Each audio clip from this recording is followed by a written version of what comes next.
സ്വദേശി ബാലൻ കൊല്ലപ്പെട്ട കേസിൽ സൗദി അറേബ്യയിലെ ജയിലിൽ കഴിയുന്ന കോഴിക്കോട് സ്വദേശി അബ്ദുൾ റഹീമിന്റെ മോചന കാര്യത്തിൽ നാളെ ഉത്തരവുണ്ടായേക്കും.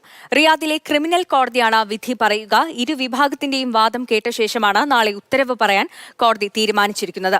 അനുകൂല തീരുമാനമുണ്ടായാൽ 18 വർഷത്തിനു ശേഷം റഹീം ജയിൽ മോചിതനാകും. വിവരങ്ങളുമായി ദുബായിൽ നിന്നും സുരേഷ് വെള്ളിമുറ്റം ചേരും. സൗദി സമയം നാളെ ഉച്ചയ്ക്ക് 12:30 അതായത് ഇന്ത്യൻ സമയം വരുമ്പോഴേക്ക് ഏതാണ്ട് ഉച്ചയ്ക്ക് ശേഷം 3 മണി ഈ സമയത്താണ് നാളെ അബ്ദുൾ റഹീമിന്റെ കേസ് വീണ്ടും റിയാദ് ക്രിമിനൽ കോടതി പരിഗണിക്കാൻ പോകുന്നത്.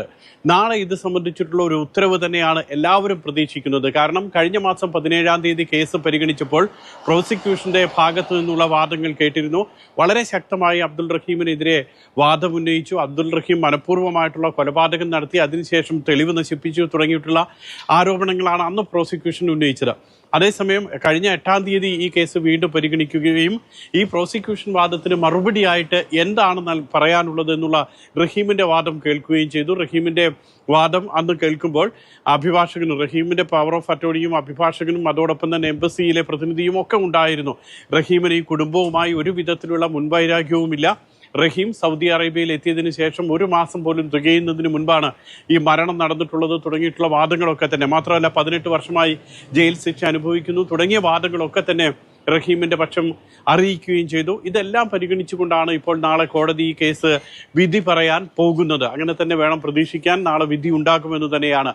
നാളെ ഉച്ചയ്ക്ക് 12:30 പ്രാദേശിക സമയം ഉച്ചയ്ക്ക് 12:30 കേസ് പരിഗണിക്കുമെന്നാണ് കോടതി അറിയിച്ചിട്ടുള്ളത്. നാളെ ഇതിൽ നിന്നും അനുകൂലമായിട്ടുള്ള ഒരു വിധി ഉണ്ടാക്കുകയാണെങ്കിൽ 18 വർഷത്തെ ജയിൽവാസത്തിന് ശേഷം അബ്ദുൾ റഹീമിന് പുറത്തേക്ക് വരാൻ കഴിയും. പക്ഷേ അപ്പോഴും ഓർക്കണം, നടപടിക്രമങ്ങൾ പിന്നെയും പൂർത്തിയാക്കാനുണ്ട്. മേൽക്കോടതിയെ ഇക്കാര്യം അറിയിക്കണം, ഗവർണറേറ്റിൽ നിന്നും ഉത്തരവുണ്ടാക്കണം. ഇതെല്ലാം തന്നെ സൗദി അറേബ്യയിലെ ആഭ്യന്തര മന്ത്രാലയത്തിനെയും ഇന്ത്യൻ എംബസിയെയും ഒക്കെ അറിയിക്കണം. അതിനുശേഷം മറ്റ് നടപടിക്രമങ്ങളൊക്കെ പൂർത്തിയാക്കിയാകും അബ്ദുൾ റഹീം നാട്ടിലേക്ക് മടങ്ങുക, അല്ലെങ്കിൽ നാട് കടത്തുക. ഇത്രയും നടപടികൾ പിന്നീടും പൂർത്തിയാക്കാനുണ്ടാകും. ഏതായാലും എല്ലാവരും പ്രതീക്ഷയോടുകൂടി കാത്തിരിക്കുകയാണ് നാളെ ഒരു ദിവസത്തിന് വേണ്ടി.